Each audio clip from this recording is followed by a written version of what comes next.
نحمده ونصلي ونسلم على رسوله الكريم اما بعد فاعوذ باللہ من الشیطان الرجیم بسم اللہ الرحمن الرحیم وَلِكُلِّ أُمَّةٍ جَعَلْنَا مَنْسَكًا صدق اللہ العظیم الصلاۃ والسلام علیک یا سیدی یا رسول اللہ وعلی آلک واصحابک یا سیدی یا حبیب اللہ الصلاۃ والسلام علیک یا سیدی یا رحمۃ للعالمین وعلی آلک واصحابک یا سیدی یا خاتم النبیین السلام علیکم ورحمۃ اللہ وبرکاتہ۔ بحمدہ تعالی اللہ تعالیٰ کا شکر ہے ہم سب دین سیکھنے سکھانے کے لیے یہاں پر حاضر ہیں۔ اللہ تعالیٰ ہماری حاضری قبول فرمائے اور دین کے اس مشن میں اللہ تعالیٰ مزید برکتیں عطا فرمائے۔ قرآن مجید میں اللہ رب العزت نے ارشاد فرمایا وَلِكُلِّ أُمَّةٍ جَعَلْنَا مَنْسَكًا کہ ہم نے قربانی ہر امت میں ہی رکھی ہے، حتیٰ کہ آدم علیہ السلام کے دونوں بیٹے جو ہیں حابیل اور قابیل، انہوں نے بھی قربانی کی۔ قابیل کی قربانی جو تھی وہ گندم کی تھی اور حابیل کی بکری کی تھی۔ حابیل کی قبول ہوئی، قابیل کی وہاں پر پڑی رہی کیونکہ اس کا مدعا غلط تھا۔ اس کا مطلب یہ ہے کہ آدم علیہ السلام کے بیٹوں نے قربانی کی تو اسی وقت سے ہی یہ قربانی چل رہی ہے۔ یہاں قرآن مجید نے جو ارشاد فرمایا وَلِكُلِّ أُمَّةٍ جَعَلْنَا مَنْسَكًا کہ ہر امت کے لیے اللہ تعالیٰ نے قربانی رکھی۔ کیوں رکھی؟ لِيَذْكُرُوا اسْمَ اللَّهِ عَلَىٰ مَا رَزَقَهُم مِّن بَهِيمَةِ الْأَنْعَامِ تاکہ جو اللہ تعالیٰ نے تمہیں جانور دیے اس نعمت کے ذریعے بھی تم اپنے رب کو یاد کر سکو اور ظاہر کر سکو کہ ہم ان سے اتنا محبت نہیں کرتے جتنا اللہ تعالیٰ سے محبت کرتے ہیں، اور یہ اللہ تعالیٰ کا فضل ہے بندوں پر کہ جانور ذبح کرا کے بیٹے کی قربانی کا ثواب عطا فرماتا ہے۔ لہٰذا جس شخص کو قدرت ہو کہ قربانی کر سکتا ہے اس کے لیے ضروری ہے کہ وہ قربانی کرے۔ قربانی کی شرائط 6 شرائط ہیں۔ نمبر 1 مسلمان ہو۔ کیوں؟ لِأَنَّهَا قُرْبَةٌ یہ جو قربانی ہے یہ قربت اور ثواب کے لیے ہے۔ وَالْكَافِرُ لَيْسَ مِنْ أَهْلِ الْقُرْبَةِ اور کافر جو ہے وہ قربت کا اہل ہی نہیں ہے۔ لہذا پہلی شرط کیا ہے؟ مسلمان ہونا۔ دوسری شرط عاقل بھی ہو، عقل مند ہو۔ اگر وہ عقل مند نہیں، جنون اس پر طاری ہے تو اس پر بھی قربانی نہیں ہوگی۔ نمبر 3 بالغ ہو۔ اگر چھوٹے بچے ہیں، ان کا باپ فوت ہو چکا ہے، اس کی جائیداد بیٹوں کو منتقل ہوئی ہے تو بچے جب تک بالغ نہیں ہوتے تب تک ان پر قربانی بھی نہیں ہوتی۔ نمبر 4 آزاد بھی ہو۔ غلام پر قربانی نہیں ہوتی۔ کیوں؟ لأن العبد لا يملك جو غلام ہوتا ہے وہ کسی چیز کی ملکیت ہی نہیں رکھتا، لہذا آزاد پر قربانی ہے۔ نمبر 5 صاحب نصاب ہو۔ ابن ماجہ میں نبی کریم صلی اللہ علیہ وسلم کی حدیث مبارک ہے، فرمایا حضرت ابو ہریرہ رضی اللہ تعالیٰ عنہ اس میں راوی ہیں، فرمایا من کان لہ ساعۃ ولم یضحِ فلا یقربن مصلانا کہ جو شخص وسعت رکھتا ہے قربانی کرنے کی پھر بھی وہ نہیں کرتا قربانی تو وہ ہماری عیدگاہ کے قریب تک نہ آئے۔ یہ وعید جس حکم میں ہو وہ وجوب کا درجہ لے جاتا ہے، لہذا قربانی کرنا جو ہے واجب ہے۔ اور اس کا نصاب کیا ہے؟ نصاب اس کا صدقہ فطر والا ہی ہے۔ نمبر 6 وہ شخص جس پر قربانی ہوگی مقیم ہو۔ مقیم پر قربانی ہے، مسافر پر قربانی نہیں ہوگی۔ اس کی وجہ حضرت علی رضی اللہ تعالیٰ عنہ فرماتے ہیں لیس علی المسافر اضحیہ مسافر پر قربانی نہیں ہوتی۔ نصاب کتنا ہے جس پر قربانی ہوگی؟ مثلا یہ جتنی 6 شرائط گزری ہیں ان میں سے الحمدللہ ہم مسلمان بھی ہیں، عاقل بھی ہیں، بالغ بھی ہیں، آزاد بھی ہیں اور مقیم بھی ہوتے ہیں۔ اکثر وہ لوگ جو کہ حج کے لیے گئے ہوئے ہوں، اپنے وطن سے دور ہوں، ان دنوں وہ مسافر ان پر تو قربانی یہ والی نہیں ہوگی جو قربانی والی، یعنی جو عید الاضحیٰ کی ہم قربانی کرتے ہیں یہ نہیں ہوگی۔ لیکن اگر انہوں نے وہاں پر حج قران یا حج تمتع کیا ہے تو پھر اس کے شکرانے میں وہاں پر وہ قربانی کریں گے۔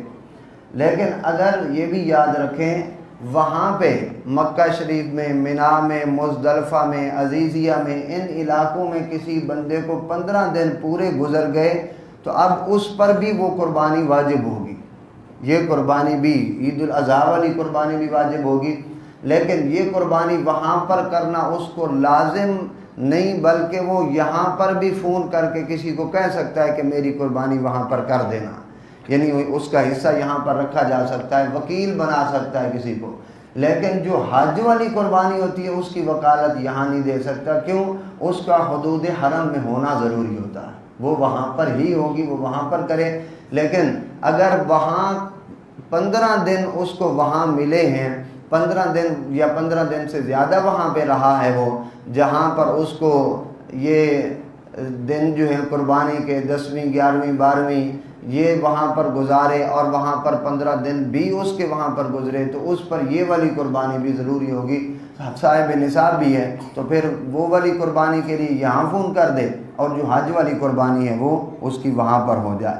اس کے علاوہ اگر کوئی بندہ مسافر ہے ان دنوں، مثلا کوئی بندہ ناران کا غان پھرنے کے لیے گیا ہوا ہے، 10ویں 11ویں 12ویں 3 دن اس کے وہاں پر گزر گئے، یا کہیں پر بھی ہے اپنے وطن سے 92 کلومیٹر دور ہے یا اس ارادے سے گھر سے نکل چکا ہے 3 دن، تو اس پر قربانی نہیں ہوگی، ورنہ جو مقیم ہے اس پر قربانی ضروری ہوگی۔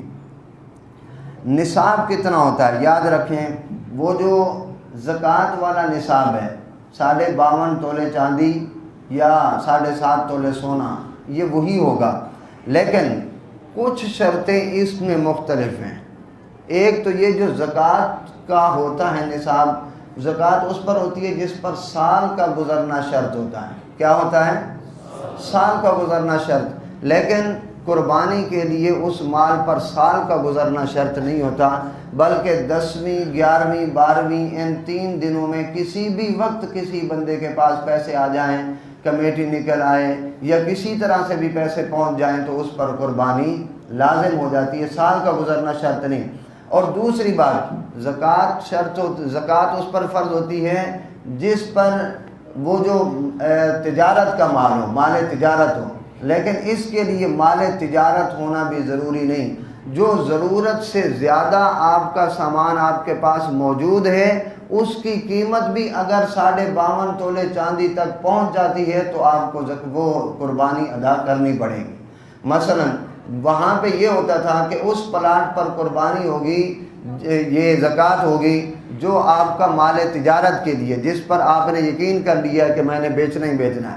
لیکن یہاں یہ بھی دیکھنا ہوگا کہ جو آپ کی ضرورت کا پلاٹ ہے اس میں تو مکان بنے ہوئے ہیں، اس میں آپ رہ رہے ہیں، اور دوسرا پلاٹ آپ نے ویسے لے کر چھوڑا ہوا ہے، بیچنے کے لیے تو نہیں لیکن ضرورت سے زیادہ ہے، اس پر قربانی آ جائے گی۔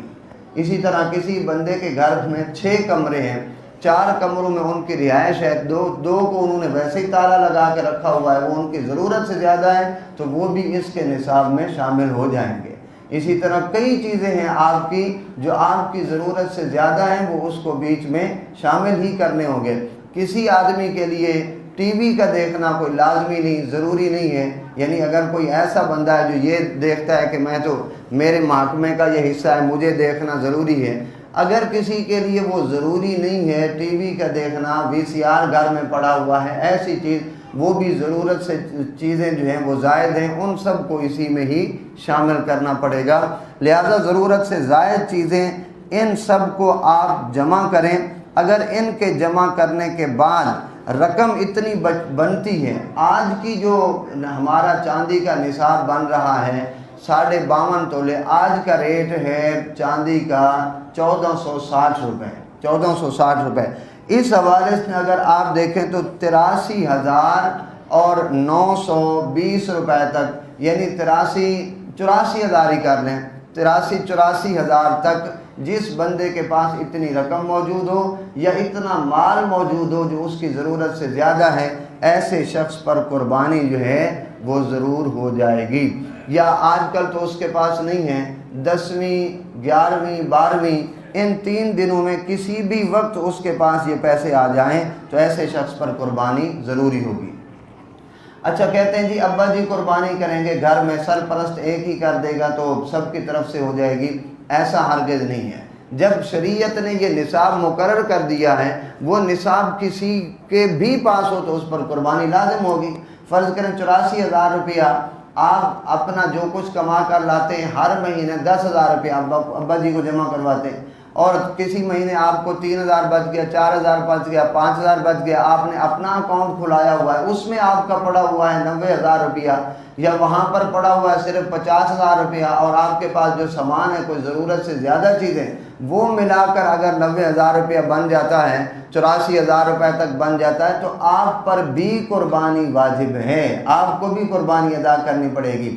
کہا جاتا ہے کہ ابا جی دے گے یا اماں جی کی قربانی ہوگی، یاد رکھیں ان 3 دنوں میں کسی گھروں میں ایسا بھی ہوتا ہے کہ بڑوں پر تو قربانی نہ ہو، بہو پر قربانی ہو، باپ پر نہ ہو، بیٹے پر قربانی ہو، تو لہٰذا ہر بندہ اپنا پین کاپی جو ہے وہ لے کر بیٹھے اور اپنا حساب کرے۔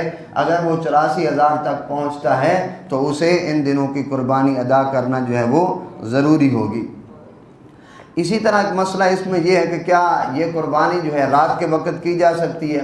رات کے وقت قربانی کرنا مکروہ ہے، کیونکہ امت میں یہ سلسلہ آج تک چلا نہیں ہے۔ اگر کوئی شخص رات کے وقت کر دے، بعذر کر دے، جتنا زیادہ عذر ہوگا اتنی کراہت کم ہو جائے گی، لیکن رات کے کرنے سے بچیں، دن کو ہی قربانی کی جائے۔ ایک مسئلہ اس میں یہ ہے کہ اگر شریک جو ہے وہ فوت ہو جائے، یعنی 7 بندے ایک جانور میں شریک تھے، تو کیا عید والے دن بھی تو بندے فوت ہوتے ہیں نا؟ صبح ہوئی، عید کی نماز سے پہلے ایک بندہ فوت ہو گیا، 7واں جو شریک تھا وہ فوت ہو گیا، اب صاحب ذبح کے وقت اس کی اجازت بھی ہم نہیں دے سکتے، تو وہ کیا کیا جائے؟ وہ اس کا طریقہ کار یہ ہے کہ اس کے ورثاء سے اجازت لی جائے۔ اس کے ورثاء اگر وہ اپنے حصے سے سبھی یہ سمجھتے ہیں کہ ہم اس کو ہبہ کر دیتے ہیں، ہم اپنا مال جو ہے جو ہمیں آتا ہے اتنا ہم اس کے کھاتے میں ڈال دیتے ہیں، پھر اس کی طرف سے وہ قربانی کرنا چاہتے ہیں، تو شرعی طور پر یہ قربانی ہو جائے گی۔ اسی طرح اس میں ایک مسئلہ جانوروں کی عمروں کا، یہ بھی وضاحت آپ سنتے رہیں گے، عیب کا اور باقی جو مسائل ہیں یہ آپ سنتے رہیں گے۔ ایک مسئلہ چند سال پہلے جو ہمارے سامنے پیش آیا وہ یہ ہے کہ ایک جانور میں 6 آدمی شریک تھے، ایک جانور میں 6، تو 7ویں بندے کی گنجائش تھی نا، لیکن انہوں نے صبح عید کی نماز کے بعد جانور کو ذبح کر دیا۔ ذبح جب ہو گیا تو اب انہوں نے، ایک آدمی آیا، اس نے کہا جی میں رات کو ڈھونڈ کے آیا ہوں، مجھے تو کہیں بھی جانور نہیں ملا، تو ابھی تک آپ نے گوشت نہیں بنایا، مجھے اس میں شامل کر لیں اسی جانور میں۔ تو شرعی طور پر ذبح کے بعد تو اب کسی بندے کو شامل نہیں کیا جا سکتا۔ اس کی وجہ کیا ہے کہ قربانی کا رکن جو ہے، قربانی کا رکن وہ جانور کے گلے پر چھری چلانا ہے۔ جب رکن کی ادائیگی ہو گئی اس کے بعد کوئی بندہ اس میں شامل نہیں ہو سکتا۔ اللہ تعالیٰ فہم دین نصیب فرمائے۔ وآخر دعوانا الحمدللہ رب العالمین۔